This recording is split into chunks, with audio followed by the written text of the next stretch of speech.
यासीन, कसम है कुरान की जो हिकमत से भरा हुआ है। ए मोहम्मद सल्लल्लाहु अलैहि वसल्लम, बेशक तुम पैगंबरों में से हो, सीधे रास्ते पर हो।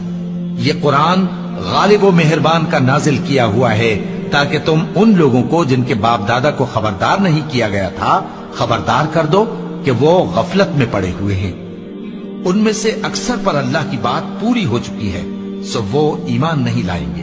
हमने उनकी गर्दनों में तौक डाल रखे हैं और वो ठोड़ियों तक फंसे हुए हैं, तो उनकी गर्दनें अकड़ी हुई हैं, और हमने उनके आगे भी दीवार बना दी और उनके पीछे भी, फिर उन पर पर्दा डाल दिया तो ये देख नहीं सकते।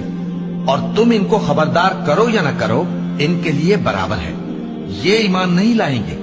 तुम तो सिर्फ उस शख्स को खबरदार कर सकते हो जो इस नसीहत यानी कुरान की पैरवी करे और रहमान से गायबाना डरे, सो उसको मगफिरत